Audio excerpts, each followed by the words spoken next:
the five, if we have going to talk about golden nuggets itself, number one, TIN number, social security number, or business EIN. Those are the three aspects that you have to consider every time you try to build your credit or your business credit. Number two, get some assistance immediately on how to open an account, processing an account. If you have a business, you need that. You need to have a very legit kind of system that works on your side in your business, no matter what business you have. Small businesses in the United States is a category that is, if you are doing gross sales less than $500 million a year, you are considered a small business. It's huge. 90% of the economy in the United States is a small business economy. And that's what 80% of the employee comes from the small business. I mean, everybody has to understand that building the EIN, employer identification number, get that, always in your mind in the way that you have to build your EIN as your social security number. Since the pandemic, and this is number three. A lot of people forget it, right? A lot of people forget it. That if they want to get into the business industry here, building their EIN number is extremely important, correct? I think it's more important right now than the personal social security number. Why this? Because if you go right now to a bank, and that's happening since the pandemic. Okay, I want a credit card. Well, let me see your social security number. Yeah, I can give you $2,000 credit card. You have 745 credit score. But if you have a business and the business is producing some income, let's say between $500,000 and $1 million a year, they consider give you a credit card for $50,000. The access to credit, and that's the third golden nugget, is depending on your EIN and your social security number. How do you want to explore more options for you if you have a EIN and you are visible? And that's the fourth golden nugget that I can tell you today, is how can I be visible in the financial market as an EIN? You have to understand that as well as there are some personal credit bureaus, TransUnion, Experian, and Equifax, also they call it search data-driven companies, that they are they call it right now in the marketplace that way, but they are really what is called the business credit bureaus. And the number one in the marketplace right now is called Dun & Bradstreet. Right. There is a website that you can produce there for the people to understand that is you are visible in that website as a business, okay? You are in the financial market visible. Visibility here is a key. It's the same way when you have a social security number and you run your personal credit, but you don't have scores. And that happens a lot to the Latino community. They contact us, Jorge, I don't know what is going on with my credit score. I don't see my scores. Say, what? How long you have been with the social security number? No, 5 years. Some things that you have to understand, and they are struggling to find out why is that happening. And they don't have the people that assist in them. And there are free websites and everything for you to do that. If you don't need more help, you can contact us, of course, and we can help you to get your visibility in the marketplace as an EIN, as a business, as a personal social security number. Those are the four aspects. And the last one, always as a golden nugget, is try to get the help immediately. When you have a business, especially as a business, try to put the most you can leverage in your business as a part of your paying for the raw materials. Let's say for the food in a restaurant, try to get a line of credit, pay for the raw materials, which is the food, and sell it to the price that you are willing to sell it in your menu. That's when you are going to really see what is the income or the net income that you are making between what is costing you the food and what you are selling as a final product, which is the menu, right? Any plate, appetizers, or entries that you want to sell to your customers. Then you're going to start understanding, and I have seen that many times when I ask the owners of the restaurants, especially Yamilet knows that too because she's processing those restaurants. Are you making money here? And they're struggling to find out, yes, but no, I put the price there because I think it's fair. Wow, you have to check.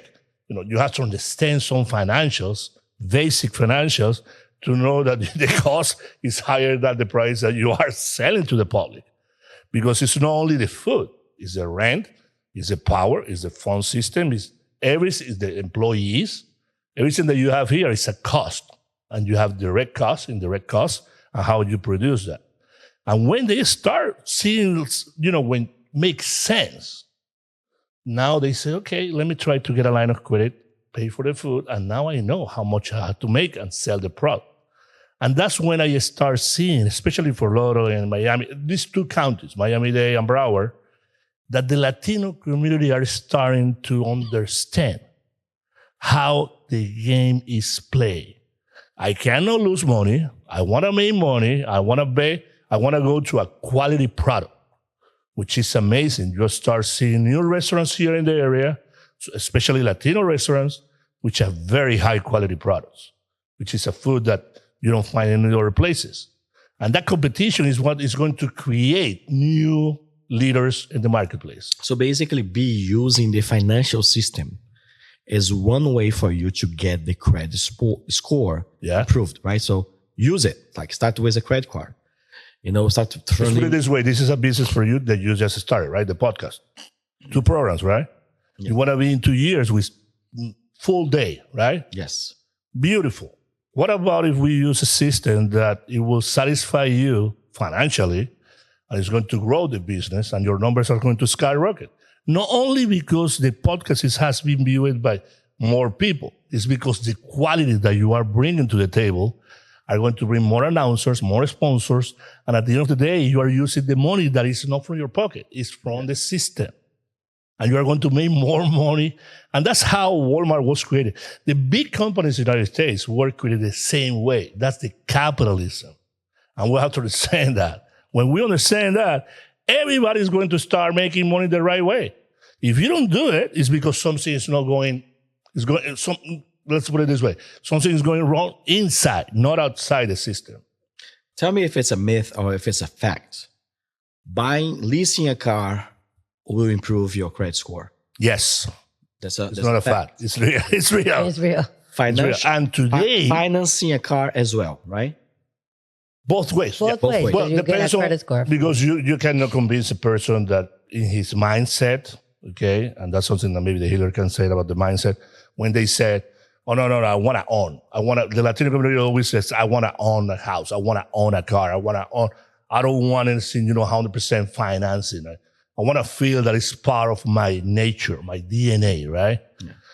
And I believe it's better to lease a car. Yes. At the end of the day, no matter what inflation is. The cost of doing business. Of course. Of course. And today's world, after the pandemic, I see everything change completely. I see more people getting out of the car on their name and putting in the name of the company. I've always had my cars on the company. You're a smart girl. That's another story. But that's the way to do it. Don't use, and I always say that as a slogan, use your business EIN number and forget that your social security number is part of your business. Have to separate that. Mm-hmm. If you are working every day, going from 1 meeting to another meeting, going to one BNA meeting to another BNA meeting, no, that's part of your daily routine. And you are making money there. It's your company. You are selling your products. You are selling your podcast. You are looking for more investors. You're looking for more. That has to be implemented on your business as a part of the cost. Myth or facts? Coming to the United States, get as much credit cards as you can at once. You can. That's a myth. When you say as you can. As much as you can. Yeah. If you can get 10 credit cards, get them all, or get only one. What do you recommend? I would recommend always, to get good credit cards.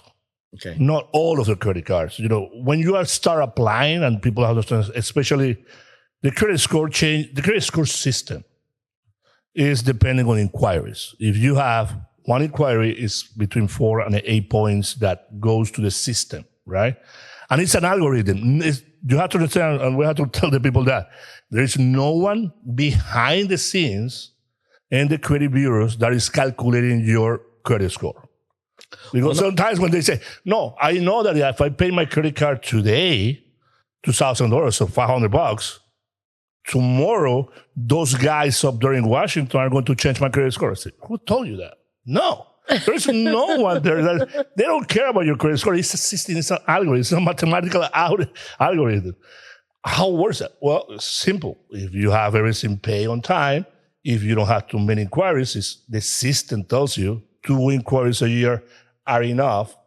If you have more than 2 inquiries a year, of course, your score is going to drop, right? And everything is based on the system. When you play the system rules and you know that, and the way that you're asking the question, too many credit cards, how many points you want to get, deducted from your score? My point is, one of the mistakes that I made. Too many credit cards? No, it was too few. Because what happened was I only get one, right? Yeah. And then when I started having access to credit cards, I stay with one for 5 years. Yeah. And then I get the second one, the third one, the fourth one, because having a bigger number of credit cards help your credit score. But when I did this, it lowered the timing, the average timing for credit that I have access.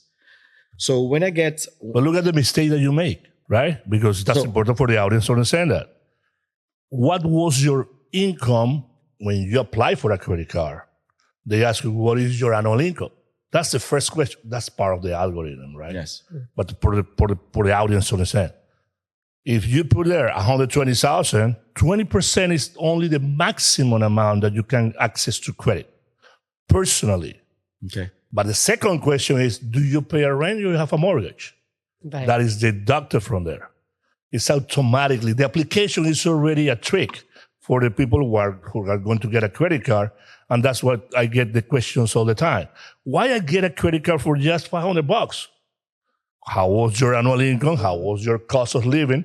It's impacting, at the end of the day, 20% of your net income before taxes is what you have access to credit.